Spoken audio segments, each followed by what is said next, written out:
Gente querida, bom dia! No Palavra Plena dessa manhã de quarta-feira, 16 de maio de 2023, eu estou com a minha Bíblia aberta no livro do profeta Jeremias, capítulo 6, versos 13 e 14, que dizem assim: Porque desde o menor deles até o maior, cada um se dá ganância. E tanto o profeta como o sacerdote usam de falsidade. Curam superficialmente a ferida do meu povo, dizendo paz, paz, quando não há paz. Jeremias faz duas denúncias proféticas nessa passagem. A primeira tinha relação com o todo da sociedade e a segunda relação com a sua liderança religiosa. Jeremias detecta uma cultura profundamente gananciosa regendo a vida de homens e mulheres. Ele percebe, portanto, concentração de riqueza, ânsia por prosperidade material, homens e mulheres focados em dinheiro. E, é claro, como consequência disso tudo, muita injustiça, muita opressão, muita gente lá na ponta, sofrendo as consequências de uma cultura encontrada de joelhos diante de Mamon. Em paralelo a isso, Jeremias percebe, preste atenção, isso é muito sério, uma pregação, meu Deus, que endossava a cultura, que não perturbava as consciências. Ele divisa sacerdotes e profetas de olho no mercado religioso, buscando visibilidade, adeptos, vamos assim dizer, templos cheios e muitos seguidores nas redes sociais. E por isso, tensionando remover da sua pregação o elemento de escândalo, aquilo que poderia perturbar consciências e fazer com que esses profetas e sacerdotes ficassem sós. Jeremias, então, declara que aqueles homens eram movidos por falsidade. E porque eles se mantinham focados em visibilidade, poder, dinheiro, porque eles usavam a religião como meio de obtenção dos seus objetivos egoístas, aqueles homens pregavam falsamente e assim curando superficialmente a ferida do povo. Veja só, vamos tentar entender essa linguagem, essa metáfora. Jeremias vê aquela sociedade como uma sociedade doente. Ele compara, portanto, a um corpo que sangrava, uma ferida aberta, para cuja cura era absolutamente necessário um sólido ministério de pregação da palavra. Se tivesse que haver alguma esperança de cura para aquela sociedade, ela passava pela pregação da palavra de Deus. Só que Jeremias observa sacerdotes e profetas curando superficialmente a ferida do povo. Ou seja, fazendo um péssimo diagnóstico dos males da cultura, dos seus desacertos sociais, do seu alto índice de criminalidade e, consequentemente, prescrevendo remédios que não curavam. Meu Deus do céu. O que, segundo Jeremias, caracterizava a cura superficial? Ele declara: esses pregadores estão dizendo paz, paz. Observe que ele usa 2 vezes a palavra paz, paz. Ele, simplesmente, Jeremias os descreve pregando de modo apaixonado. Eles insistem num ponto e procurando convencer as pessoas de que Deus não tinha uma contenda com aquela sociedade. Esse ponto é muito importante. Simplesmente eles estavam levando aquelas pessoas a verem a si mesmas de modo diametralmente oposto àquele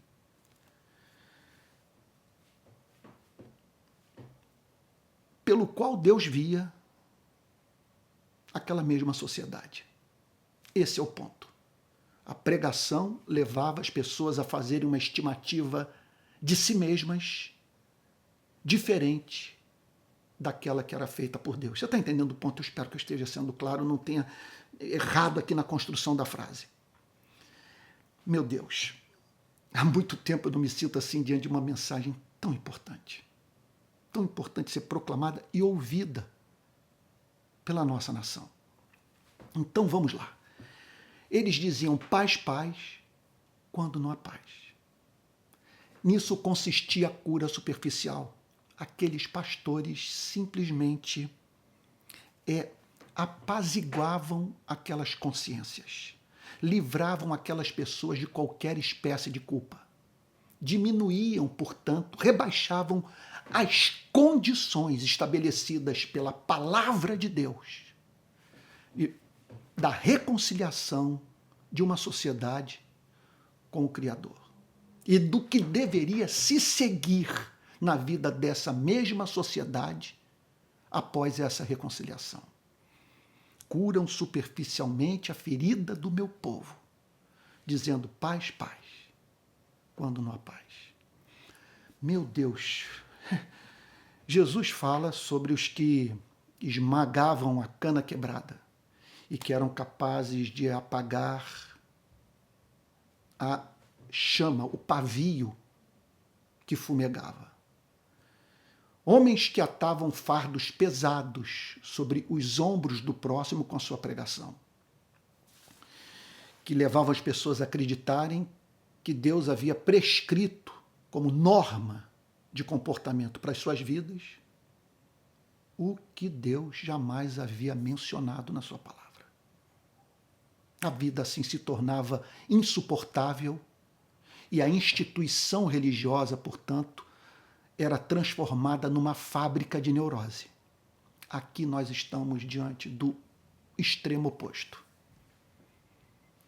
Simplesmente aquelas pessoas entravam em contato com os profetas e sacerdotes para em nenhum momento serem perturbadas. Ora, eu acredito de todo o meu coração no princípio do ministério de pregação, sabe?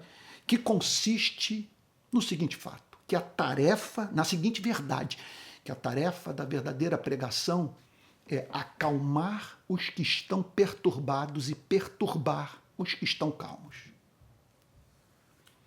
Agora, vamos parar para pensar na aplicação disso tudo ao nosso país. Qual é o sentido de nós pensarmos no que houve na sociedade de Israel dos dias do profeta Jeremias, sem pensarmos no que o que foi falado naqueles dias, sem pensarmos no que foi falado naqueles dias na perspectiva das suas implicações práticas para a sua e para a minha vida. Então eu gostaria de, a partir de agora, falar sobre as falsas promessas de paz. O que significa no Brasil, nas igrejas do nosso país, dizer paz, paz, quando não há paz. Então vamos lá. Eu convido para um exercício de honestidade intelectual, moral, que não será fácil para você e para mim, porque nós vamos ter que trazer à nossa memória o que causa a nós, cristãos brasileiros, ou que deveria causar a nós, cristãos brasileiros, muita vergonha. Eu nunca me esqueço da principal acusação feita pela modernidade, pelo iluminismo contra o cristianismo. Filósofos iluministas trabalharam duro para desconstruir o cristianismo, para banir a fé cristã da sociedade. Seus argumentos nunca me convenceram. Agora, há uma crítica feita por eles profundamente perturbadora. É aquela na qual essa gente diz que nós cristãos trouxemos para o mundo os valores morais mais excelsos, que, contudo, não praticamos. Isso é profundamente humilhante para você e para mim. Daí a importância de um texto como esse. Eu passo a falar, portanto, sobre as falsas promessas de paz. Vamos a elas. Primeira, declarar que a salvação é universal. Fazer, portanto, com que ninguém se preocupe com arrependimento, a reconciliação com Deus. Que ninguém entenda, assim, o significado de bem-aventurados os humildes de espírito, porque dos tais é o reino dos céus. Bem-aventurados os que choram, porque serão consolados, pelo simples fato dessas pessoas acreditarem que no final, por Deus ser bom, todos serão salvos. Que é, portanto, incompatível com a bondade de Deus aquela divisão final, impressionante, sobre a qual as Escrituras tanto falam. Que vai chegar um dia em que haverá uma separação radical levada a cabo pelo próprio Deus. De modo que, como C.S. Lewis certa vez falou, alguns, após a consciência de não ter herdado o reino dos céus, serão vistos vendo Deus a lhes dizer: seja feita a sua vontade. Enquanto que outros que herdaram o reino dos céus serão encontrados na presença de Deus dizendo: seja feita a sua vontade. Não há espaço no cristianismo para o universalismo, quer dizer, a crença na salvação de todos os seres humanos. Ora, o ministério do Senhor Jesus, seu ministério de pregação, é caracterizado pelo anúncio da chegada do dia da ira de Deus, da manifestação concreta da oposição de Deus ao mal. São muitas as passagens, olha só, nas quais encontramos Cristo dizendo coisas do tipo: ali haverá choro e ranger de dentes. Não são poucos os textos do Novo Testamento que nos falam dessa terrível separação.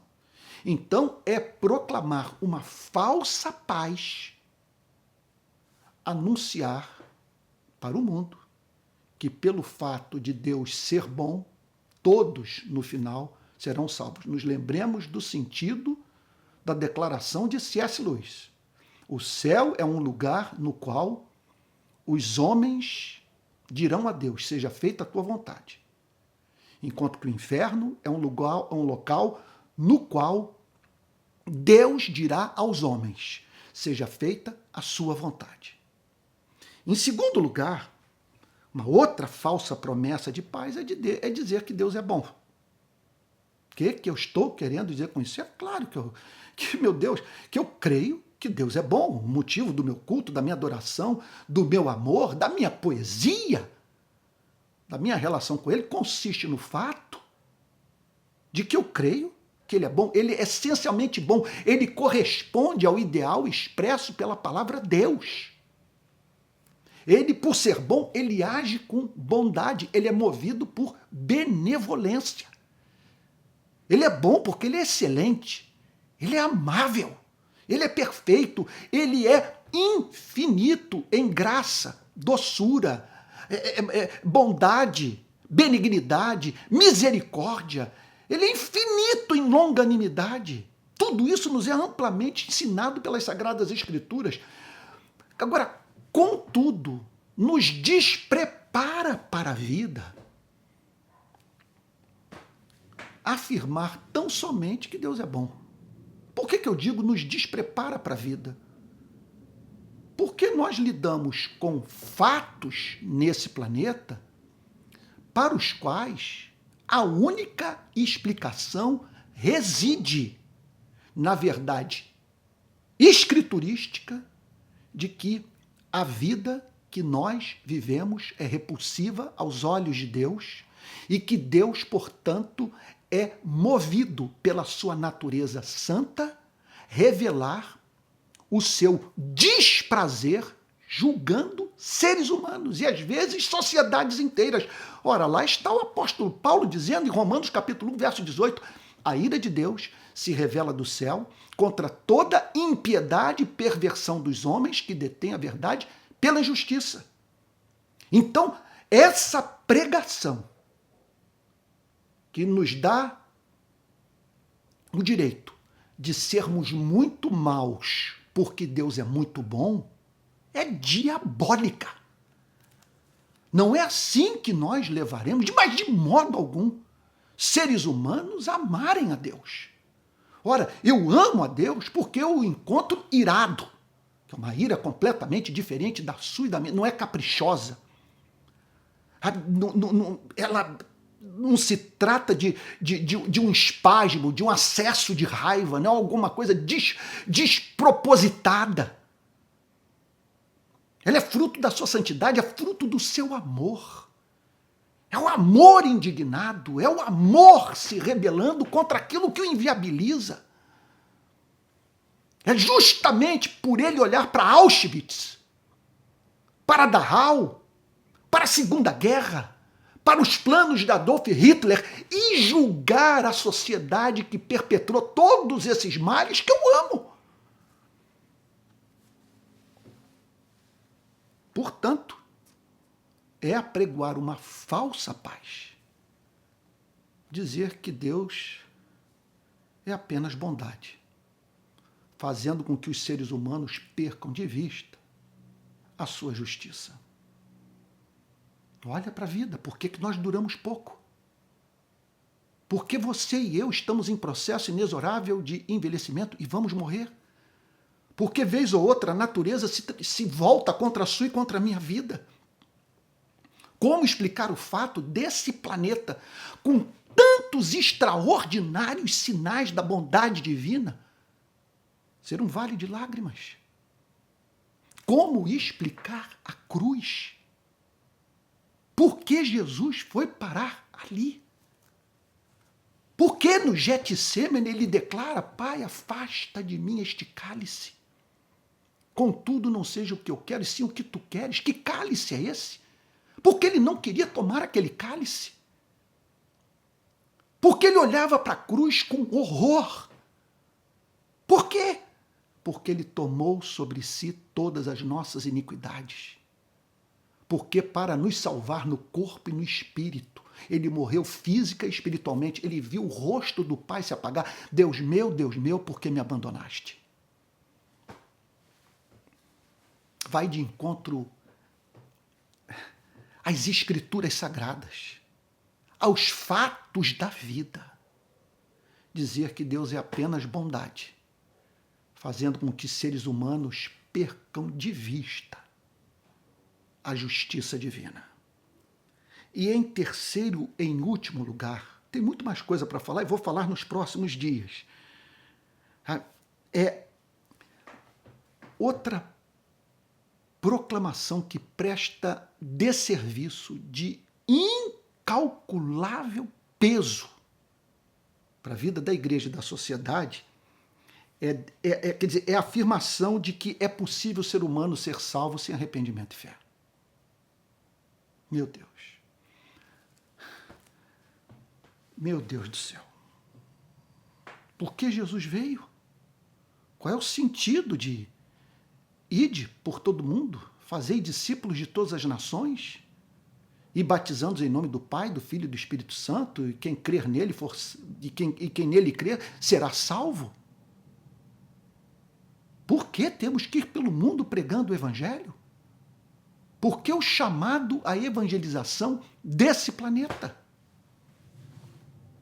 Como que uma pessoa pode inconscientemente viver uma vida agradável a Deus? Como que nós podemos considerar boa obra aquela cujo objetivo não é a glória de Deus? Sabe, o que mais encontramos presente na vida de Jesus é a obsessão em conscientemente glorificar o Pai.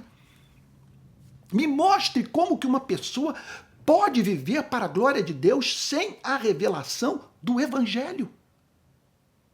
E que ser humano é esse que pode viver uma vida agradável ao seu Criador sem se arrepender? Me mostre um único ser humano que não tenha do que se arrepender. Me mostre um ser humano que não tenha que passar por aquele processo das bem-aventuranças. Bem-aventurados os humildes de espírito, porque dos tais é o reino dos céus. Quem é o humilde de espírito? Como que uma pessoa pode ser humilde de espírito se não foi humilhada pela lei? Se não viu os seus pecados à luz da santidade divina? Se não tomou consciência, ao conhecer o amor de Deus, do seu fracasso em amar o próximo e ao seu Criador? Qual é o sentido, portanto, de bem-aventurados os que choram porque serão consolados? As pessoas estão chorando pelo quê? Como esperar o consolo do Espírito Santo para aquele cuja lágrima derramada não é fruto do arrependimento profundo operado em seu coração pela lei? Sim, a lei.